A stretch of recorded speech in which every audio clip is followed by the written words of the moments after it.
What's going on, y'all? We live. We live. I had to come on a little early today. Had to make some runs. Have a little event coming up shortly. So I had to come on a little early. During the season, a lot of the lives were done on Sunday because the games were typically on Saturday. So I kind of did a overview on the next day.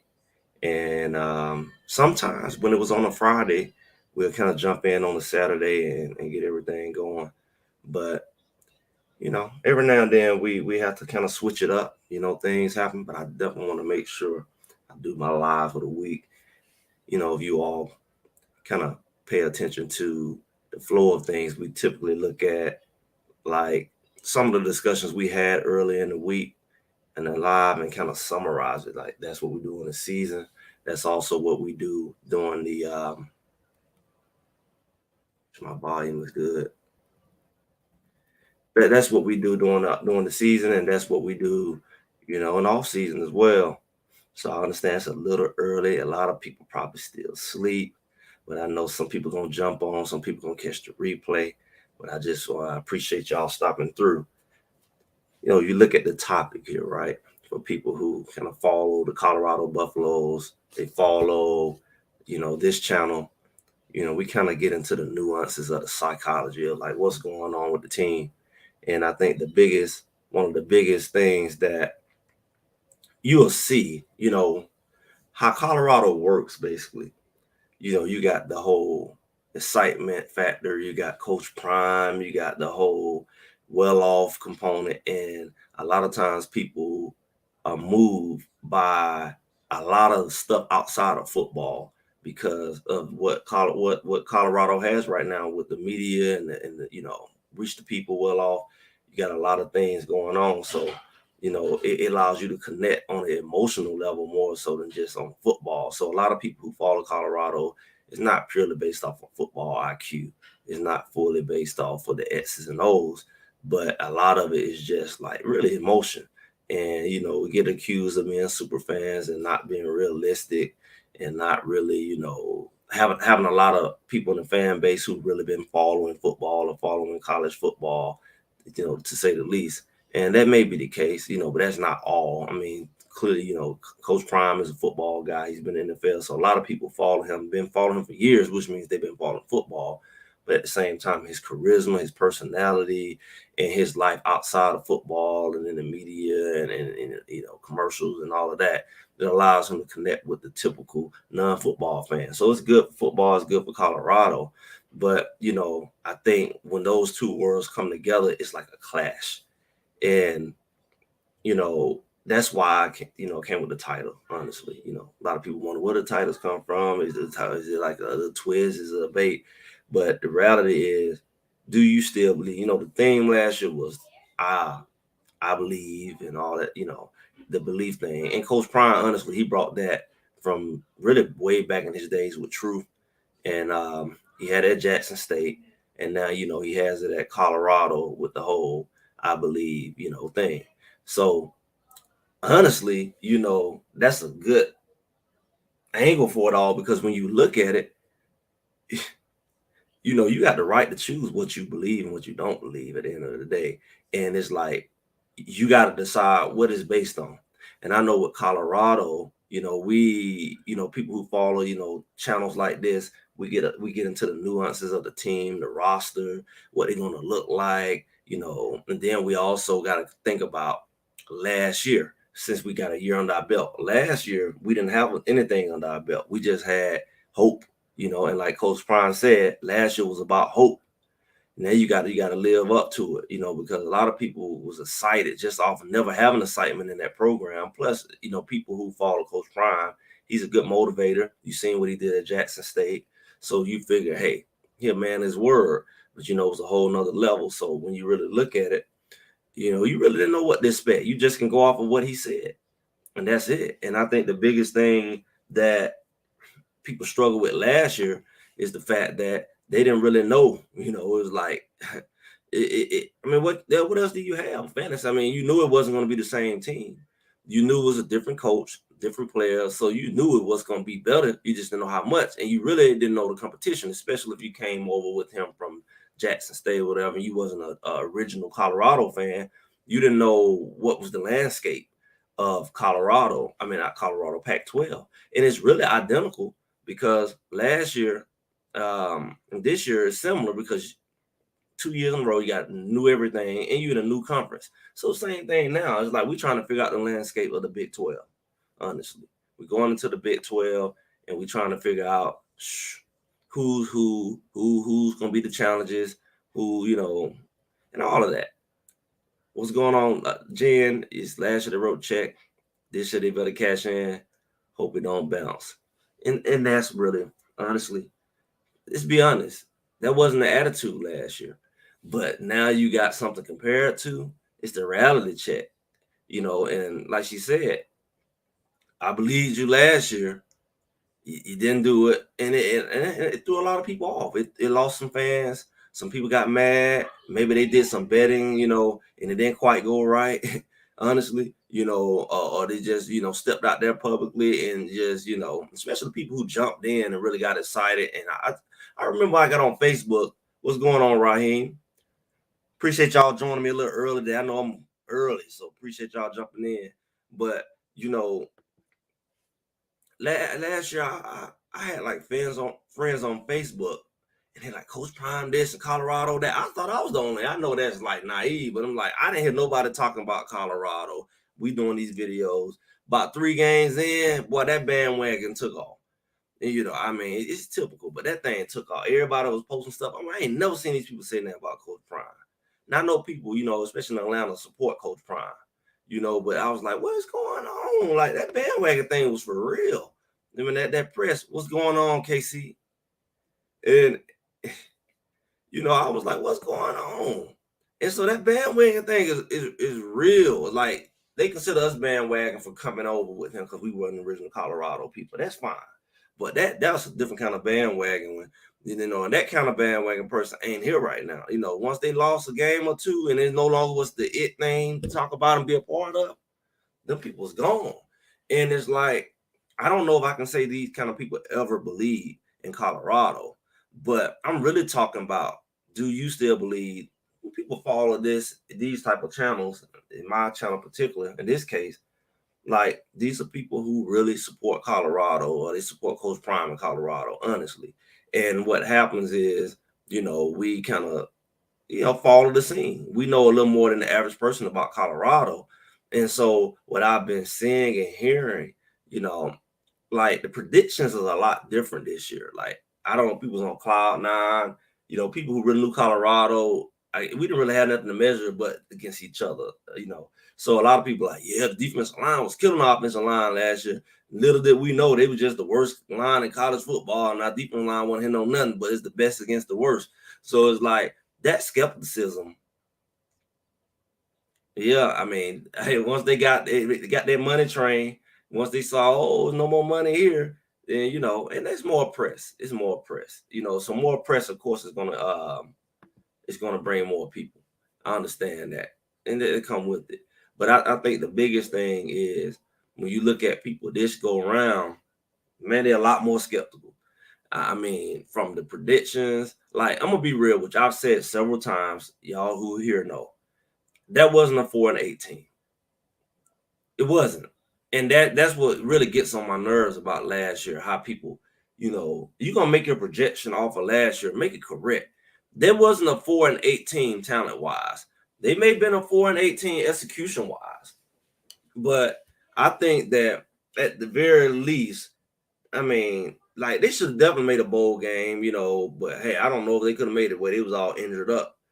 But I'm just saying, I believe they was at least 7-5 team. I believe it was a 7-5 team at the least. And we went through the games, and when we talked about the stats and not the stats, the scores and how close they were most game, and how they had a little help for the zebras out there, and so yeah, it didn't work out. And I think it's a mistake when you use that as a comparison, because when you say, oh, they 4-8, so all they need to go is 7-5 this year.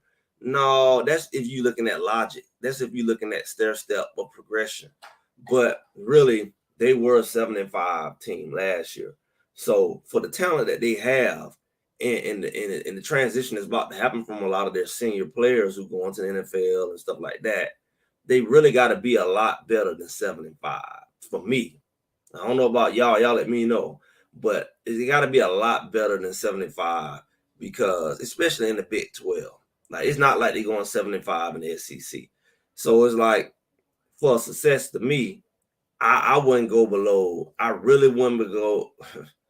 Worst case scenario, I go 8-4, and that's like to me.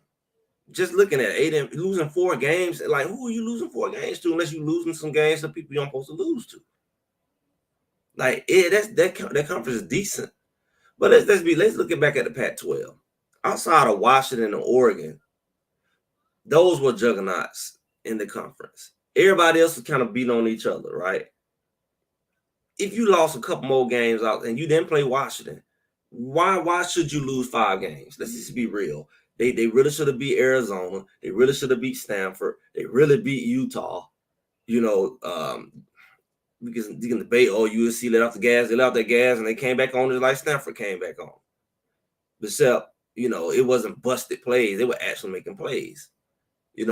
And who else I'm looking at? I mean, the Oregon State game was close. So when you look at it, they had other opportunities. Now, that Washington State game, I would have thought it would have been more competitive. They made Washington State look like Oregon. So it's those things. You got to win a game you're supposed to win.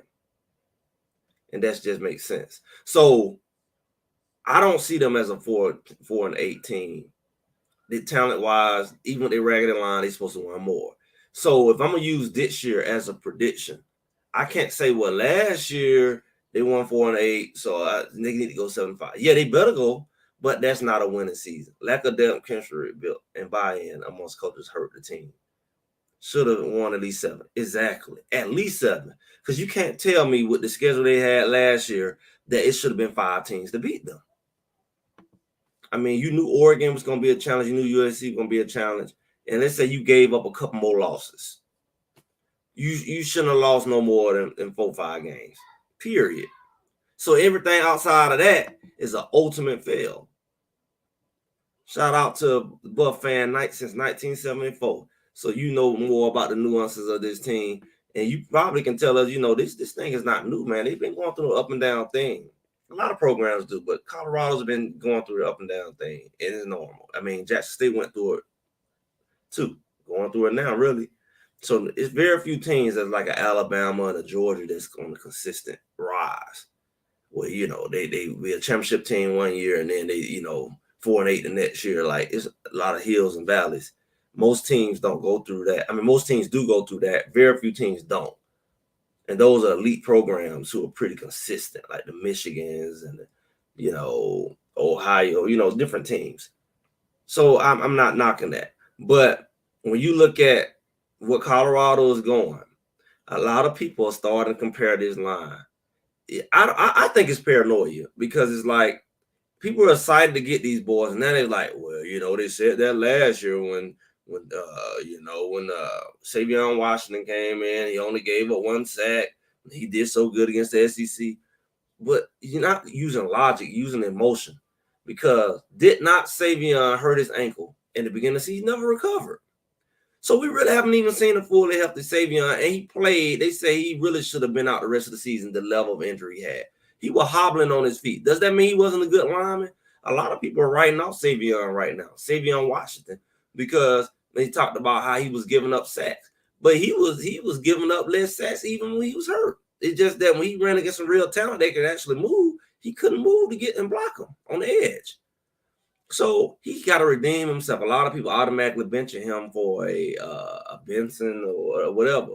So you using that as a measure to say, well, that was all wrong analysis. The only people who came last year was Washington and Bailey. Bailey was a smaller guy. They talk about what he did at the G5 or whatever. And, that's what they're looking at. Now, we didn't bring in a lot of G5 linemen this year.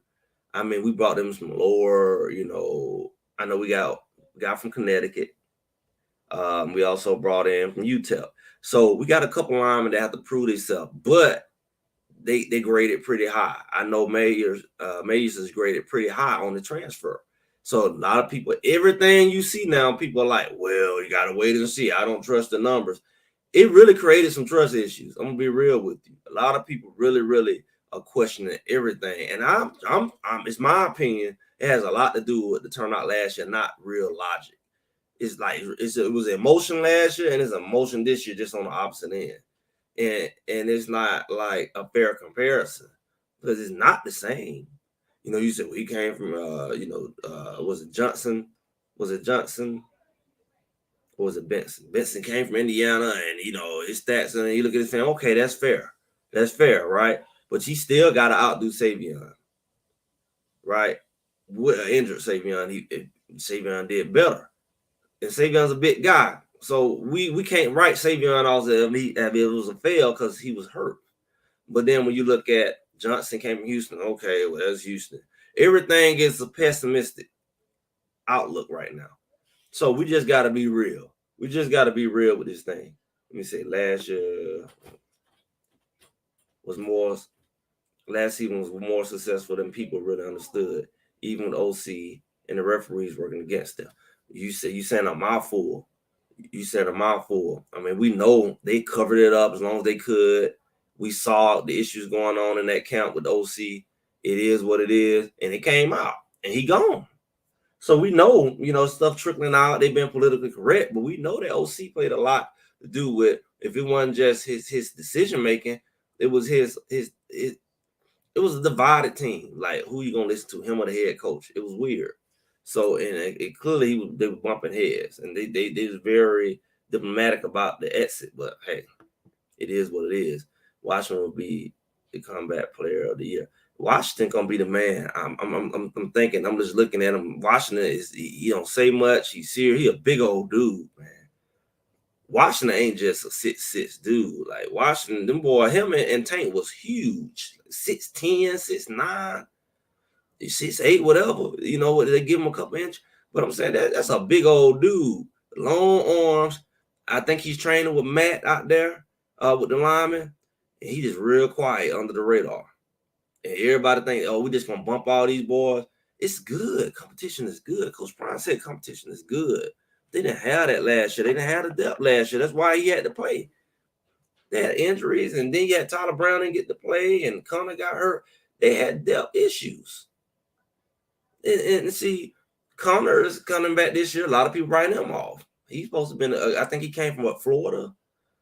So you got more people, and that's the thing I'm getting about Colorado. It's not just about the line. Let's look at other areas. Yes, sir. I think. See what Raheem said. Yeah, I think that a lot of people are writing off last year. Like a lot of guys already left. Yeah, it's a power struggle. You got to check it at the door. What you here for? And you're gonna be here short term, do what you gotta do. That makes sense, right? We overlook so many players that return as if everything was trash. A lot of these boys didn't play last year, they red-shirted, or they were injured, or whatever. That's why we feel like our roster don't have enough depth. We don't have enough linebackers. We had some linebackers to redshirt last year that could possibly step in.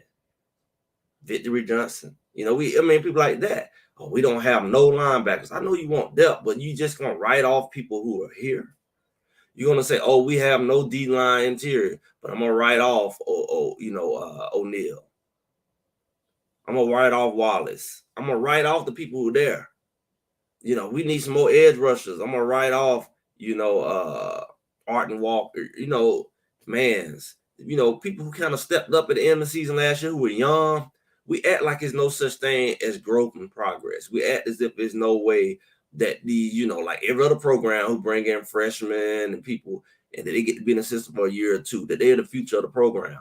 We don't got so locked in on this transfer portal. It's to fill in gaps. We treat it as if it's not only filling in gaps, it's to replace the whole team.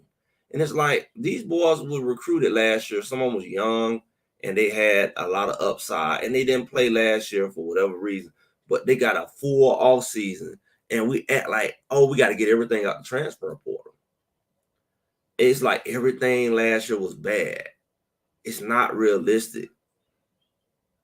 Look at what they did. Let's see, we just have a team, portal players. No, that's what I like.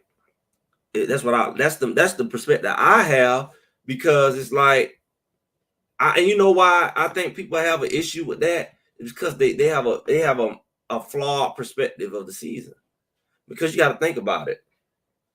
One, the record don't really represent the quality team. I think people be a lot different. As Colorado was 7-5 last year, they would not be projecting them to be so low. If they were, we're not saying if they were good enough to be 7-5, they were good enough to be 7-5. Some things that fell through the cracks on them. Like when they played UCLA, was busting UCLA head. The offense wasn't moving the ball, but their offense wasn't moving it either. And then they took Shiloh out the game, disrupted the defense. He the leader of the defense. He had a hot hand that game, and he was putting the fear of what you know what in them boys, and that made a difference in the tone of the game. Then they let the boy catch the ball with a foot out of bounds, saying his foot was in to move the chain, to move the game, to get them ahead of the possession in what I think the fourth quarter, at the end of the game. And so it's like they got a lot of help. They got a lot of help on a team that was already on his last leg. It was already, the quarterback was already hurt. The line, it was already some chemistry issues. And yet they's taking games from them. You saw this red-handedly took the game from them against Utah. They just wouldn't give them that game because they're like, you actually can get in the bowl game 5-7. They said, we're not giving y'all nothing. They stole everything them boys had. They stole stuff out the locker room. You know, it's a lot of things you have to look at. I just don't feel like a lot of people are looking at it. I think people are looking at it from a standpoint of, what happened last year, but they're not really looking at the whole picture of what happened last year. And you're using that as a foundation to build upon this year, but it's not the true foundation, because they got more depth in the line offense. They got more talented edge rushers. You said that's what you needed. You said you needed more, some bigger guys in the interior. You got some bigger guys in the interior, plus the guys returning who stepped up at the end of last year. O'Neal did well at the end of last year. We still acting like, oh, all we got is Chidoze. Like, these are main people saying that. People who really do this is like, you was hurt. Because O'Neal did very well at the end of the season, to the point where they was expecting him to be that guy this year. So how do you feel like, if Chidoze go down, we're gonna have to move back another guy slipped my mind. I'm really repeating what I'm hearing. I'm hearing the rhetoric. We know Bishop Thomas is gone. He was going to be out on the end more than likely anyway. But we talking about guys who stepped up in the middle, and we're going to need depth. Yeah, I think you can always get another piece or two just for whatever. But this is another big thing, and I'm going to kind of end on this. People are questioning the defense. I'm going to give y'all a nugget. We got these guys, Buff and Prime. They don't ruffle some people's feathers on some of their video reviews. They do really good video reviews. If y'all want to check out some good video reviews, they're going to have a feel they already know, because they can go through, they get the film, they can go through every single player, and they can even review the games during the season, which is going to be very helpful when you see whether you win or lost, what you did well. Because that's what the other teams are going to be looking at. But when you look at how this defense is going to run, we already know Pat Shermer, he's been there last year. He got plenty of weapons. The offense is going to put up high numbers, period. The run game going to be better. The line is going to be better. Got more depth. Injuries is going to happen. Got some interchangeable guys that can play more than one position. You got depth. That's what you didn't have last year. That's why I say you're going to have to run around on the bum ankle. A big guy that size on the bum ankle and have to move laterally and all of that and block is a no-no for anybody that weight on that ankle. A lot of guys played hurt with anybody. Xavier Weaver said he played hurt. So when you look at the depth, well, I ain't got to play because I'm the only guy. The offense, you got Shepard coming in, Timmons coming in, Russell, Baby T.O. coming in. You still got Omarion there. You got Travis Hunter there. You got two good slots, and you got Wester there, Jimmy Horn there. You still got Caleb Mathis that is under. You got several receivers that people kind of looked over that were young last year. Plenty of receivers. You ain't got as long as they coach these boys up and know what they're doing. They don't. You shouldn't have to play with no bomb shoulder just to be out there. Like Weaver said he was doing. They got so much depth. They can keep people fresh, keep people injury free if they use them the right way. There's no offense issue. Depth is there. Running back room, depth. Immaturity. Dylan is a year older, bigger, faster. McCaskill, we ain't wasting no spot with him. He should be healthy. Savion is there. Then we brought in Makai Welch. So we got depth in the running back room. So injuries is not gonna hurt. Got 2 backup quarterbacks behind Shador, big boys, and we still got Sharp. If he don't transfer, he really needs to go because he can start somewhere. If it's just group of 5, he really should have went out with the last OC. But you got some guys that can move the ball. If they keep working with the quarterback coach, they'll be good, be more accurate. They say what they did. Now they got more resources, but they got talent and size that they can work, right? So you're already better on offense. But I'm gonna tell y'all something what people keep saying on defense that is wrong. I'm gonna be real with you. This is a positionless defense. Y'all hear what I'm saying? This is a positionless defense. This defense is really in the best interest of Colorado. Now, we talk about, Shane Coates going to have to come back as Chidoze and one other guy go down. You got Barnes in there. You got Carter in there. Way more big guys in the middle. But let me tell you how people are wrong. They're not paying attention. I mentioned Buff Prime. They did a breakdown of some old defenses that Coach Robert Livingston had.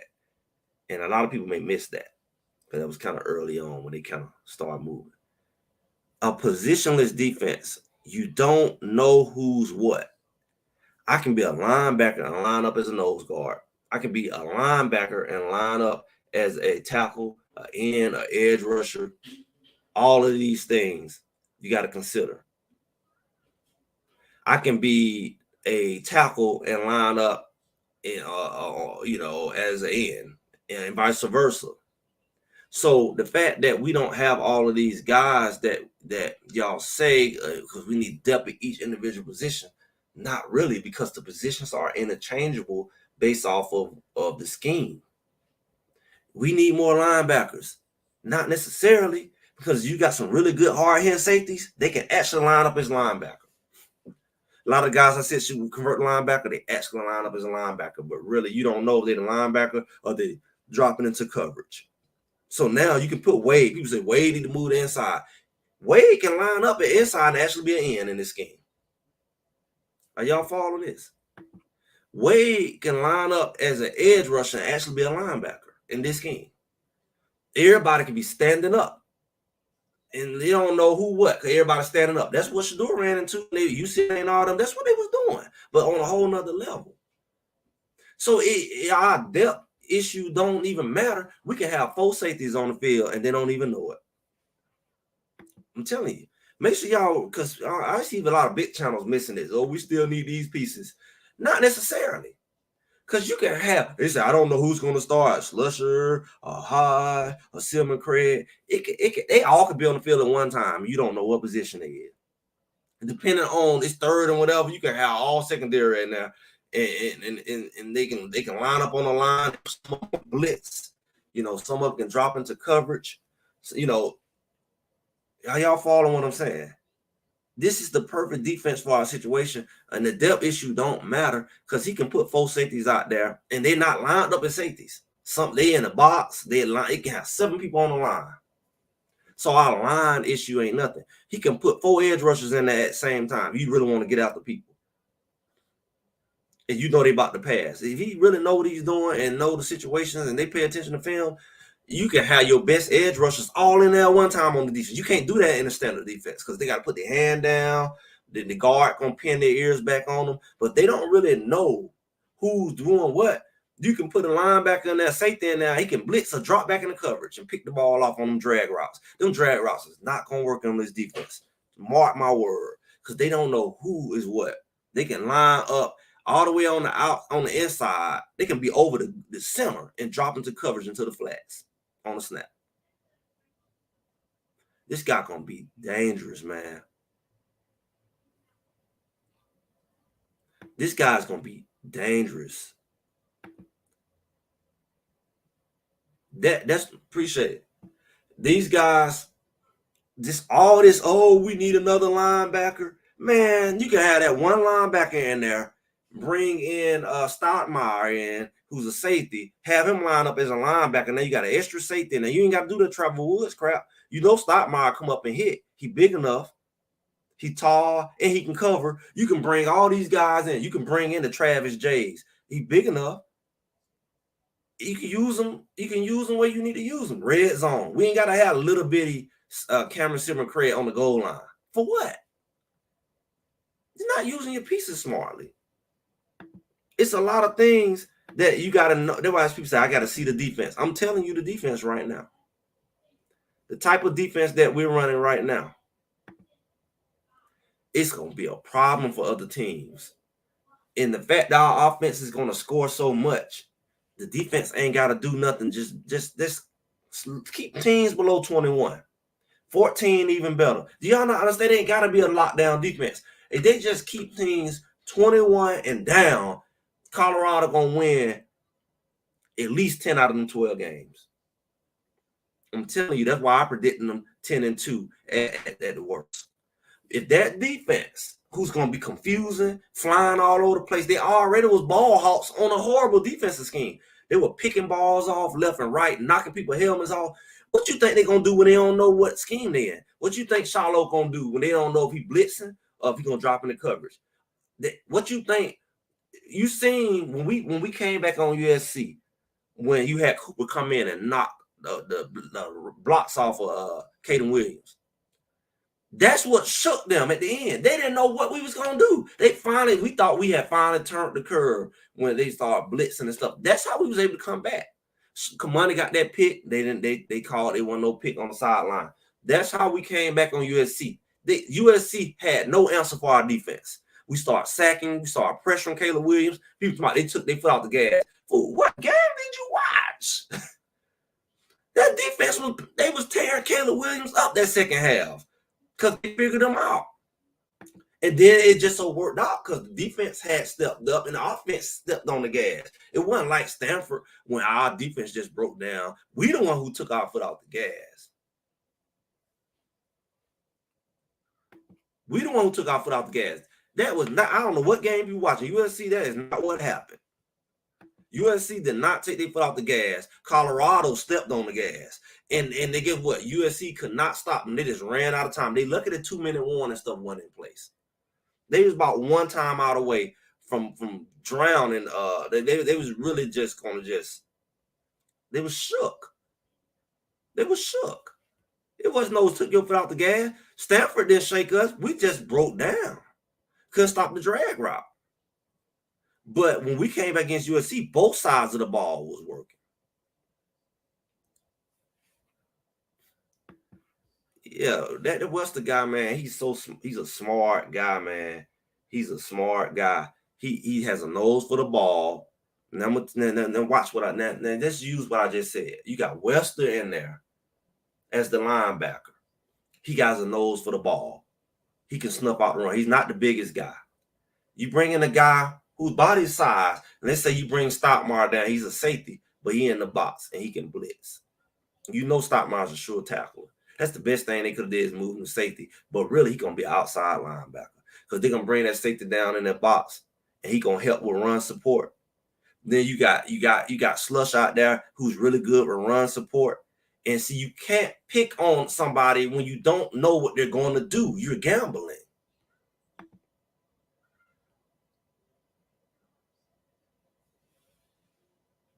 Yes, sir. They gave 3 touchdowns to USC back to back to back. It's kind of like same thing happened in Oregon.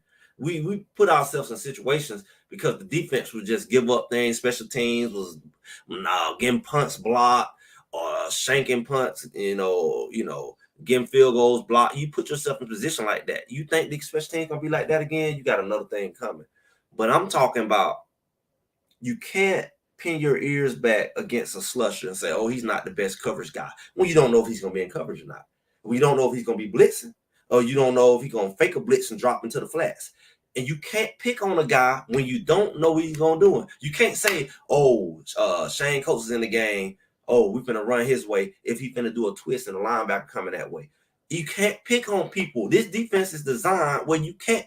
Oh, I see he lined up, but you don't know what he's gonna do. Oh, you see he's in the game, or we're gonna throw his direction, but somebody else may drop into coverage in his direction. He may blitz.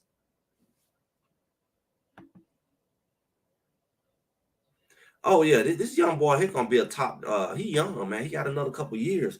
Mark my word. That linebacker, that's gonna be a top. Cause you gotta think about it. Pay attention. He come from a FCS, whatever you want, however you want to put it, lower grade D1, group of 5 program, right? But how is he the top rated linebacker?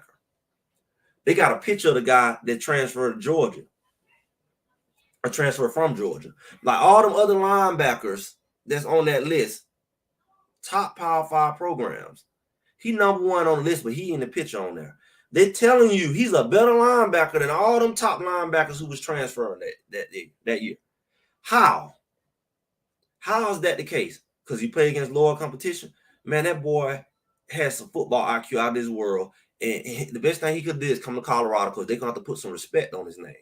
And in a couple of years, that boy going to be a top, bro. He's going to be a first-round linebacker, if not second round. If they say he's too small, that's going to be a top drafted linebacker. Him and his brother going to be top drafted because of the move they made. Because people can say, oh, they just did that down there. Them boys are going to be, them boys down, they're going to be a problem.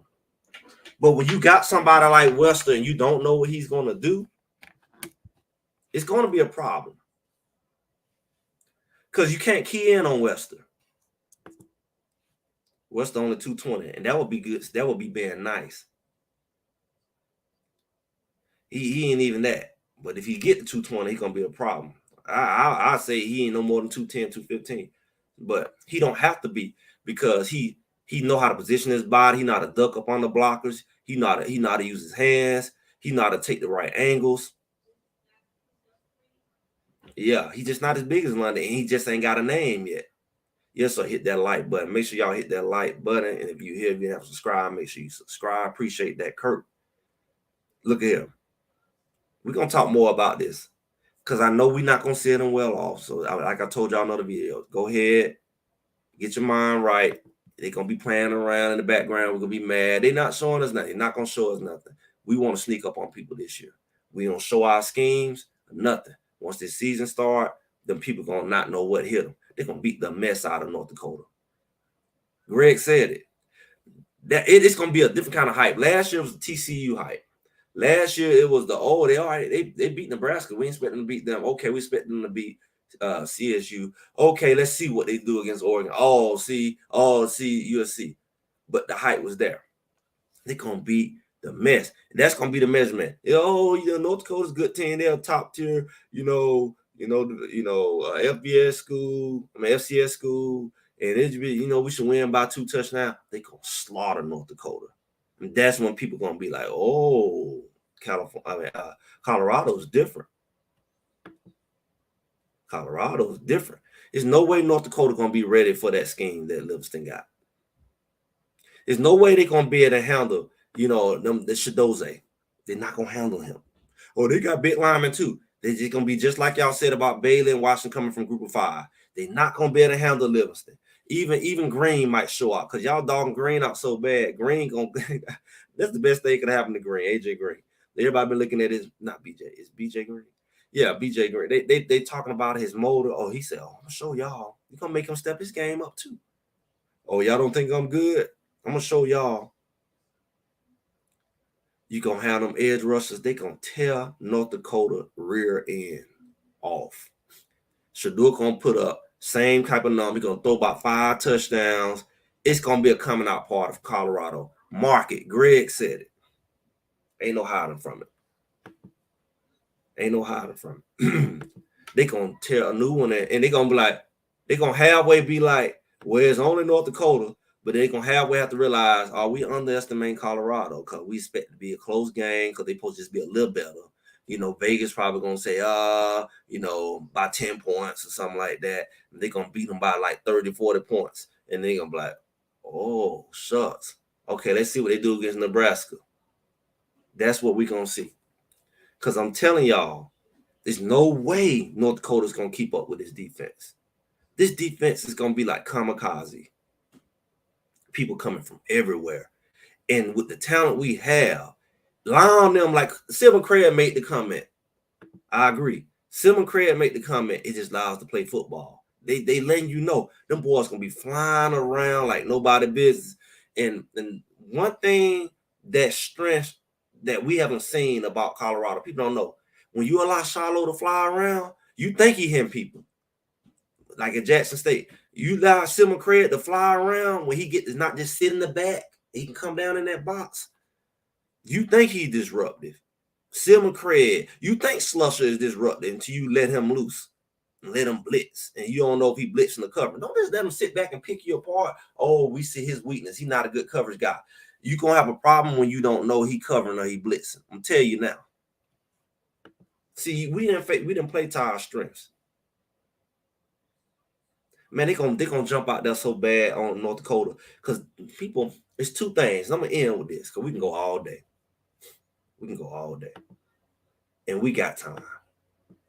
We say we got time today. Thank y'all for subscribing. Look at here. I'm gonna end with this. I got a little obligation to go to. Look. Colorado offense is gonna be so explosive. We think they were explosive last year. Shador did it with no line. He was hurt. We know it. He was leading in receptions. He was leading in touchdowns pretty much halfway through the season with two guys who was Heisman finalists. And people still wonder why he's a Heisman candidate. With a bum line, a hurt body, getting sacked more than anybody in the country, he still was week to week leading in passing yards, touchdowns, and completion percentage. He was in the top rank, and quarterback rating was still in the top 5. All of this with no line. I'm telling you, the linemen that return is going to be better because they feel like they got to fight for their life to get on the field. So they're going to be better. That lackadaisical crap is over. And the new linemen is coming in smelling blood.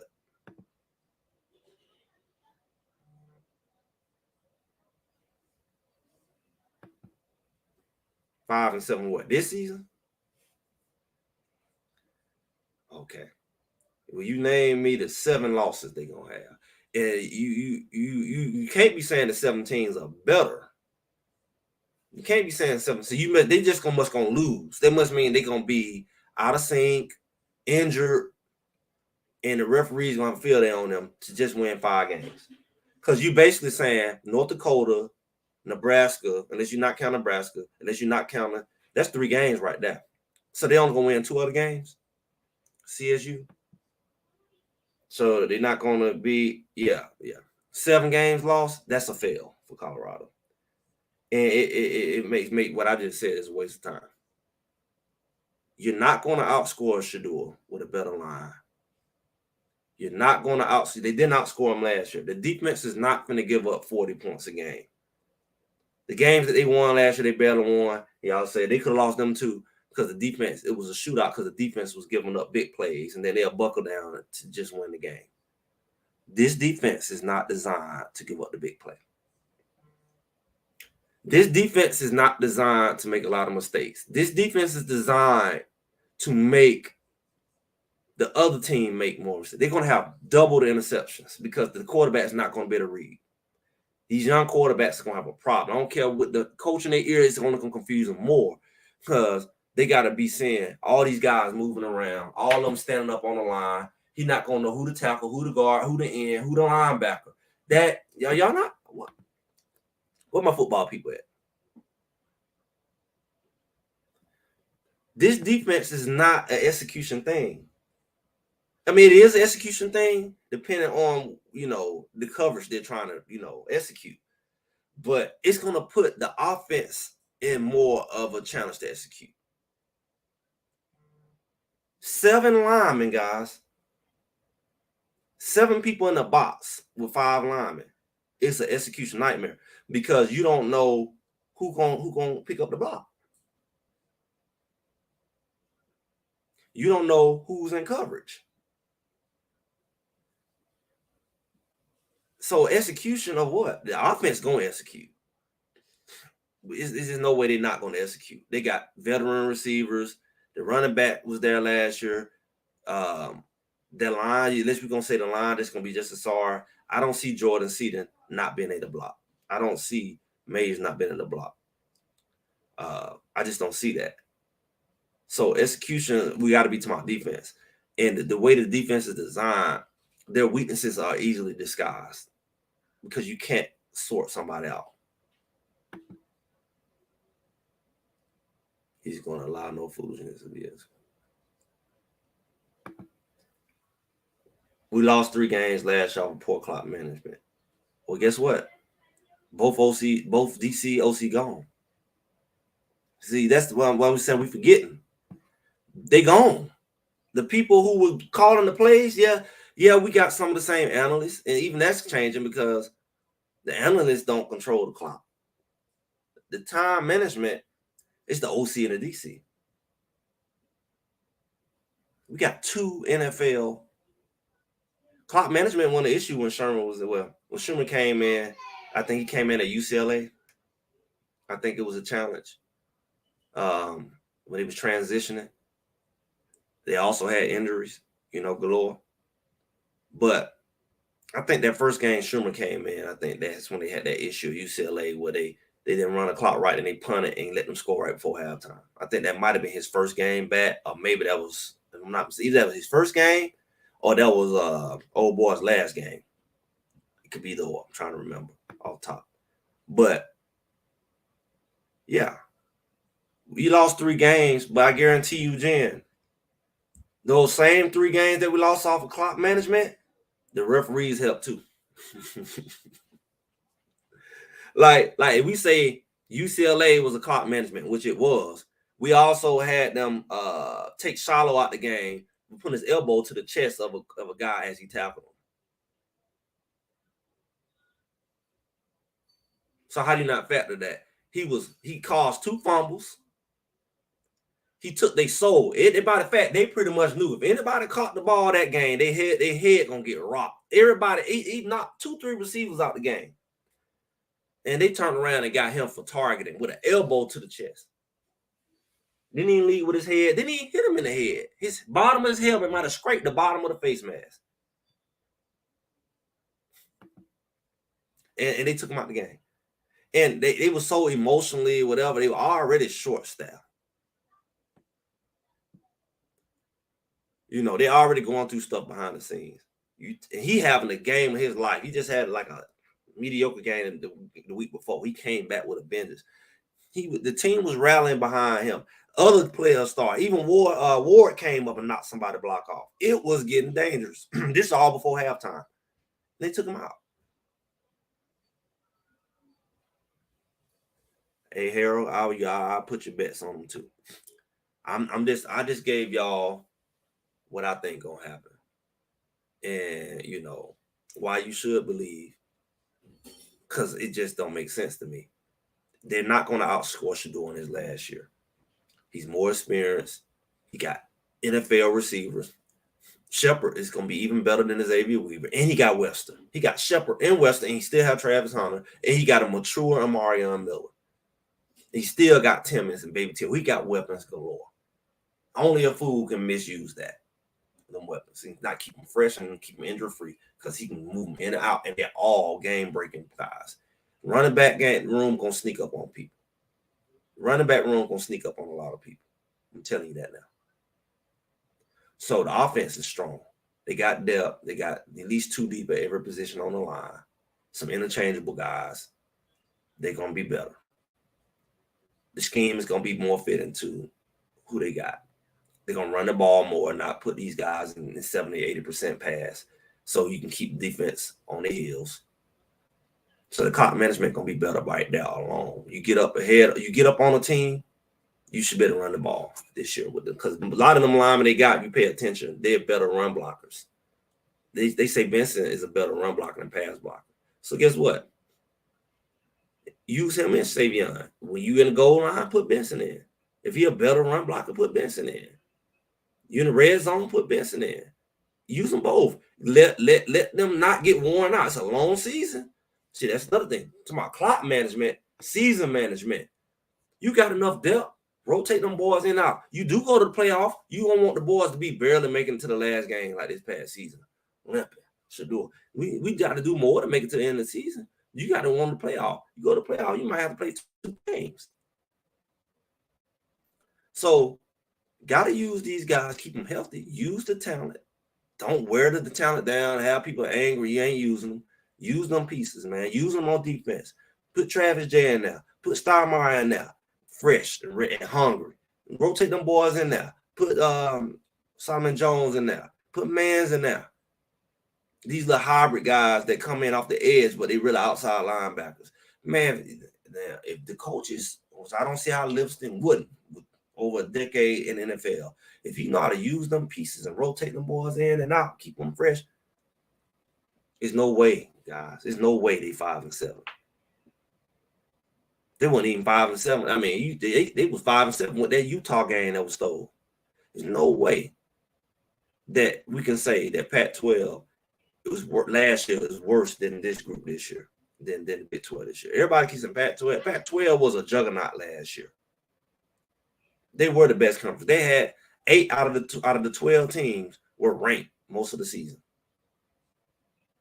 Where else did that happen? Big 12 had it happen, and they ain't gonna have it this year. Matter of fact, 2 of them ranked teams just came to Big 12 to help out the ranking. Colorado's the 3rd one. So Big 12 is benefiting from an Arizona, Utah, and Colorado coming over. So it'll make it look like, oh, they got some depth. Because you're gonna add them to Kansas and Oklahoma State. So it's gonna look like 5-6 teams ranked. But 3 of them came from the Pac-12. Well, it's 11 o'clock, guys. I appreciate y'all coming through, man, early. We was 2 hours early. Appreciate all y'all comments, all of y'all support, all your subscribers. Make sure you like, make sure you share. And if you haven't yet, make sure you subscribe. For the people watching the replay, make sure y'all subscribe. And check out my sponsors in my partners in the description. Appreciate y'all coming through. Y'all have a wonderful Sunday. Appreciate it.